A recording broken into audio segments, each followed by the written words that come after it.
Assalamualaikum warahmatullahi wabarakatuh. Salam sejahtera bagi kita semua. Shalom, Om Swastiastu, Namo Buddhaya, dan salam kebajikan. Sebelumnya saya mengucapkan terima kasih kepada dosen pengampu kita, Ibu Irma SKM MKes, dan juga Ibu Hadijah Alimuddin SKM MKes yang telah memberikan tugas ini. Dan juga tak lupa saya ucapkan terima kasih kepada teman-teman semua yang menonton video presentasi kami. Perkenalkan, nama saya Andi Fristiten Relipu selaku moderator dan presentator dari kelompok 3. Nah, adapun anggota kelompok 3 yaitu ada saya sendiri, lalu ada Tria Citra Andini Tahir, Sri Handayani Ahmad, Aisyah Aulia Ibrahim Abadi, Azhara Aulia Putri, dan juga Nabila Zati Isma. Untuk mempersingkat waktu, kita masuk ke sesi pemaparan materi yang pertama. Definisi daripada whole food plant-based itu adalah pola makan yang dimana kita tuh menekankan pada konsumsi makanan nabati utuh dan minim atau tanpa produk hewani. Pola makan ini tuh berfokus pada makanan yang tidak diproses atau diproses secara minim, seperti buah-buahan, sayuran, biji-bijian utuh, kacang-kacangan, dan legum. Sambil kita ini menghindari makanan olahan, daging, produk susu, dan juga lemak tambahan. Adapun filosofi daripada whole food plant-based ini tuh adalah untuk mempromosikan kesehatan optimal dengan kita tuh memanfaatkan manfaat zat gizi dari makanan nabati yang kaya akan serat, vitamin, mineral, dan juga antioksidan. Nah, pendekatan ini tuh tidak hanya bertujuan untuk meningkatkan kesehatan individu, tetapi juga mempertimbangkan keberlanjutan lingkungan karena produksi makanan nabati ini cenderung menggunakan sumber daya alam yang lebih sedikit dibandingkan dengan produksi makanan hewani. Nah, kemudian adapun landasan ilmiahnya itu berdasarkan beberapa studi atau beberapa jurnal yang kami baca, manfaat daripada whole food plant-based ini tuh yang pertama, ada beberapa penelitian yang menunjukkan bahwa pola makan whole food plant-based itu dapat membantu dalam pengelolaan hipertensi, diabetes tipe 2, dan juga penyakit jantung. Nah, diet ini tuh telah terbukti dapat mengurangi faktor risiko metabolik seperti tekanan darah dan juga kadar kolesterol. Kemudian landasan ilmiah yang kedua itu penelitian tuh menunjukkan bahwa pentingnya kualitas makanan dalam pola makan nabati. Nah, diet yang lebih sehat ditandai dengan healthful plant-based diet index dikaitkan dengan penurunan berat badan dan peningkatan kadar kolesterol baik. Sedangkan untuk diet nabati yang kurang sehat, unhealthful plant-based diet index itu berhubungan dengan peningkatan berat badan.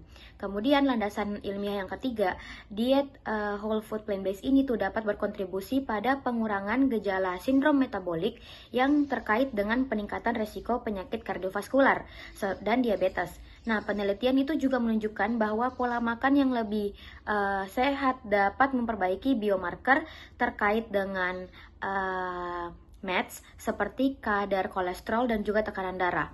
Nah, kemudian landasan ilmiah yang keempat itu kekhawatiran terkait hiperpotasemia, yaitu adalah kadar potasium tinggi. Itu kan sering muncul dalam konteks diet nabati, terutama bagi individu dengan penyakit ginjal. Nah, namun penelitian itu menunjukkan bahwa ternyata peningkatan asupan potasium dari makanan nabati itu tidak selalu berujung pada peningkatan kadar serum potasium yang berbahaya, terutama dalam konteks diet yang seimbang dan terarah. Nah, jadi pola makan whole food plant-based ini tuh tidak hanya berfokus pada penghindaran produk hewani, tetapi juga pada pemilihan makanan nabati berkualitas tinggi yang dapat memberikan manfaat kesehatan yang berkelanjutan.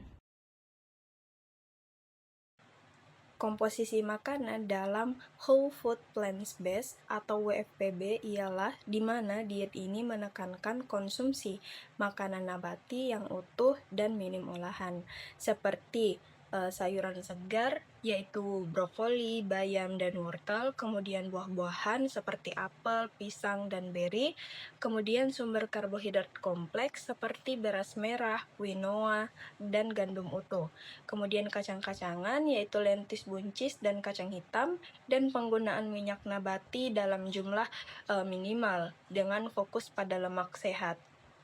Nah, adapun makanan yang dihindari dalam pola makan WFPB ini ialah semua produk hewani seperti daging, ikan, dan produk susu, dan makanan olahan atau tinggi proses seperti makanan cepat saji, cemilan manis, dan makanan tinggi gula. Kemudian lemak tambahan seperti mentega, minyak berlebih, dan makanan tinggi lemak jenuh. Nah, bagaimana sih penerapan diet ini dilakukan dalam kehidupan sehari-hari? Yaitu yang pertama program pendidikan WFPB seperti Jamstart, memberikan informasi dalam saran praktis tentang cara mengadopsi pola makan ini. Nah, dalam program ini, responden dianjurkan untuk memasak dengan bahan-bahan segar dan minim pengolahan.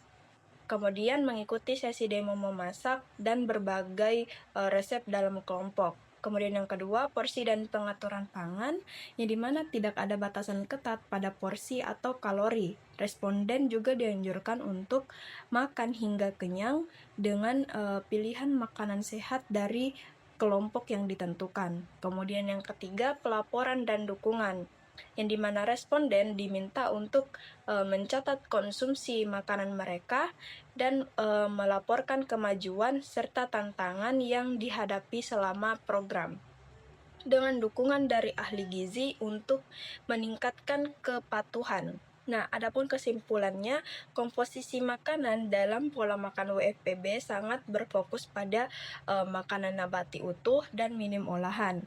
Penerapan dalam diet harian melibatkan pendidikan, dukungan, dan kebebasan dalam memilih makanan dari kelompok yang sehat tanpa batasan ketat pada porsi, yang dimana ini bertujuan untuk menciptakan kebiasaan makan yang berkelanjutan dan sehat bagi individu, terutama bagi mereka yang memiliki kondisi kesehatan seperti penyakit ginjal kronis dan hipertensi.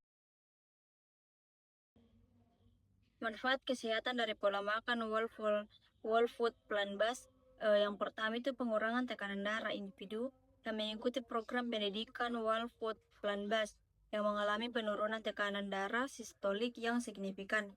Meskipun tidak tercapai tingkat signifikasi statistik, hal ini menunjukkan potensi whole food plant-based dalam membantu pengendalian hipertensi. Yang kedua itu pengurangan berat badan. Partisipan yang mengikuti pola makan whole food plant-based menunjukkan penurunan berat badan yang signifikan dengan rata-rata penurunan 3 kg. Penurunan berat badan ini dapat berkontribusi pada pengelolaan sindrom metabolik dan penurunan risiko penyakit kardiovaskular. Yang ketiga itu peningkatan kadar kolesterol atau HDL. Hard density to eye healthful plant-based diet atau HDL dikaitkan dengan peningkatan kadar kolesterol. HDL, kolesterol baik.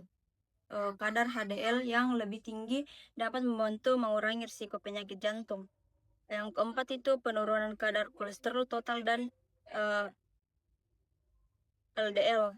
Partisipan ini kelompok intervensi yang menunjukkan penurunan signifikan dalam kadar kolesterol total dan LDL, kolesterol jahat, yang merupakan indikator penting dalam pengurangan risiko penyakit kardiovaskular. Yang kelima, asupan potasium. Meskipun ada peningkatan asupan potasium dari diet nabati, tidak meningkatkan signifikan dalam kadar serum potasium, yang menunjukkan bahwa pola makan whole food plant-based aman bagi individu dengan penyakit ginjal yang berisiko hiperpotasemia. Yang keenam, perbaikan biomarker metabolik.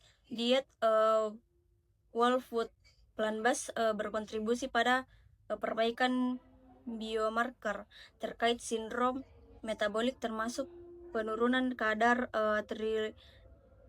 trigliserida dan perbaikan dalam pengaturan gula darah. Yang terakhir pengurangan beban diet asam. Partisipan yang mengikuti diet whole food plant-based mengalami penurunan dalam beban diet asam yang dapat bermanfaat bagi kesehatan ginjal dan memperlambat perkembangan penyakit ginjal kronis. Secara keseluruhan, pola makan whole food plant-based terbukti memberikan manfaat kesehatan yang signifikan bagi individu dengan penyakit ginjal kronis dan sindrom metabolik. menunjukkan untuk pencegahan penyakit terkait. Dampak lingkungan whole food plant-based diet, yaitu konsumsi pola makan berbasis nabati secara signifikan itu dapat mengurangi dampak negatif terhadap lingkungan dibandingkan dengan pola berbasis hewani. Berikut juga itu ada beberapa hasil penelitian.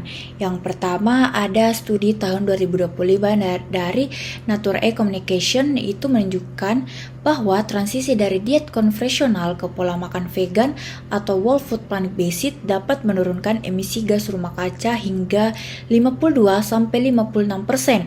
Dan ada kebutuhan lahan pertanian yang turun sebanyak 32-44% dibandingkan dengan kebiasaan makan rata-rata dunia saat ini.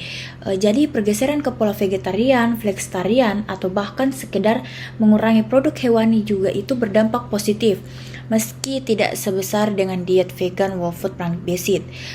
Yang kedua, ada penelitian terbaru American Society for Nutrition tahun 2023 merangkum sebanyak 65 studi internasional dan menyatakan bahwa diet plant-based memang menurunkan emisi karbo, penggunaan lahan, dan resiko kehilangan keanekaragaman hayati. Namun efek pada penggunaan air ini sangat tergantung jenis makanannya dan bahkan pola konsumsi lokal. Makan buah-buahan, sayur-sayuran yang segar itu memang cenderung boros air, tetapi juga total jejak lingkungannya itu tetap lebih rendah daripada produksi daging merah dan produk olahan hewan. Yang ketiga itu ada studi lain yang menegaskan juga bahwa hewani seperti daging, susu, telur itu merupakan penyumbang terbesar emisi dan polusi, sebanyak 72% dari total gas rumah kaca dan 67% penggunaan lahan pertanian global. Dengan mengganti produk hewani menggunakan bahan nabati atau whole food bukan olahan pabrik tinggi gula dan garam, itu dampaknya lingkungan termaksud air, lahan, dan emisi terbukti menurun drastis. Yang keempat ada Organisasi Kesehatan Dunia atau WHO. Ini juga merekomendasikan pola makan berbasis tanaman sebagai langkah strategi mendukung aksi iklim global dan menjaga ketahanan pangan dalam jangka panjang. Dari penerapan whole food plant-based diet ini, itu juga salah satu strategi paling efisien dalam menghadapi tantangan perubahan iklim, penurunan keanekaragaman hayati, dan kelangkaan lahan, serta air juga akibat eksploitasi industri pangan hewani. Namun juga kita itu perlu diperhatikan dalam pilihan produk nabati yang dikonsumsi agar tetap ramah lingkungan dan memenuhi kebutuhan gizi secara optimal. Selanjutnya ada isu global dan tren. Nah, plant-based diet semakin populer secara global karena sudah terbukti berkontribusi pada kesehatan serta keberlanjutan lingkungan. Nah, banyak negara itu terutama di Eropa dan Amerika itu menyoroti potensi diet ini dalam menurunkan risiko penyakit kronis dan menurunkan emisi gas rumah kaca. Penelitian bibliometrik ini menunjukkan bahwa dalam 2 dekade terakhir ini perhatian ilmiah dan publik itu sangat meningkat terhadap pola makan ini, baik dari segi kesehatan, segi ekonomi, hingga lingkungan. Nah, di Asia, Amerika, dan Eropa sendiri itu minat pada diet berbasis tanaman itu juga dipicu oleh tren kesehatan, isu lingkungan, dan promosi di media sosial serta industri. Yang selanjutnya ada tantangan utama. Nah, tantangan meskipun tren meningkat, transisi dari whole food plant-based diet ini tuh masih menghadapi beberapa hambatan yang besar.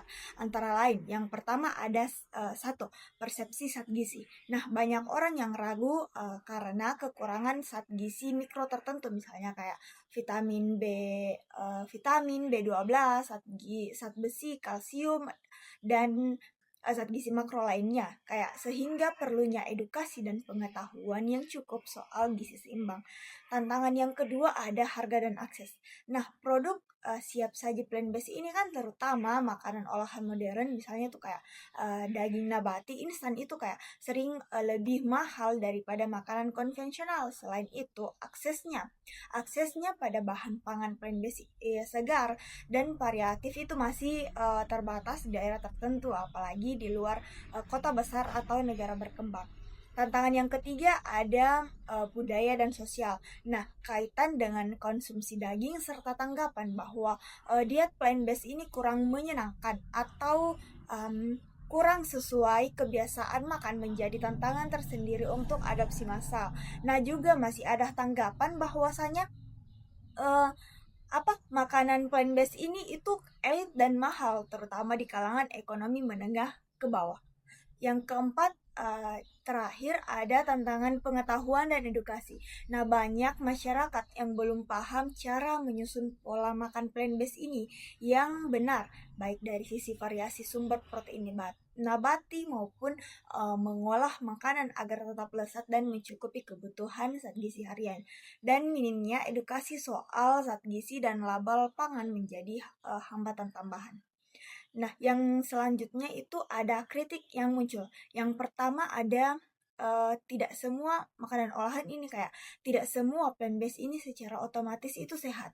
Makanan plant-based ini tuh modern serta tinggi garam, gula, aditif, serta bisa digolongkan dalam kategori kayak ultra proses. Jadi konsumen itu perlu selektif dalam bahan dasar whole food ini, bukan sekedar vegan olahan. Nah, yang kedua ada perspektif lingkungan. Meskipun secara lebih ramah lingkungan, proses produksi bahan plant-based industri ini besar, khususnya kayak daging dan susu nabati olahan ini tetap menimbulkan emisi karbon dan limbah jika skala produksinya belum berbasis prinsip ekonomi sirkular.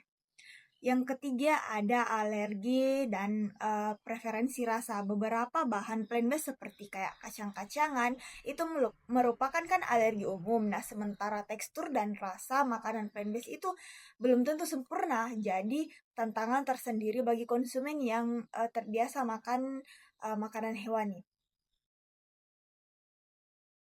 Baik, jadi di sini saya akan menjelaskan mengenai studi kasus, di mana studi kasus di sini yaitu pengaruh program pendidikan nutrisi WFPB pada pasien dengan penyakit ginjal kronis. Nah, di mana latar belakangnya yaitu John, seorang pria berusia 65 tahun dengan penyakit ginjal kronis atau CKD tahap 3, memiliki riwayat hipertensi dan berat badan berlebih. Dia telah berjuang dengan pengelolaan tekanan darahnya meskipun sedang menjalani pengobatan. John sangat tertarik untuk memperbaiki kesehatannya melalui perubahan pola makan. Nah, selanjutnya itu ada intervensi, di mana Johan mendaftar untuk program pendidikan nutrisi Whole Food Plant-Based atau WFPB selama 15 hari yang diadakan oleh institusi lokal, di mana program ini bertujuan untuk mengajarkan peserta tentang manfaat pola makan nabati utuh dalam mengelola hipertensi dan CKD tanpa meningkatkan risiko hiperpotasemia.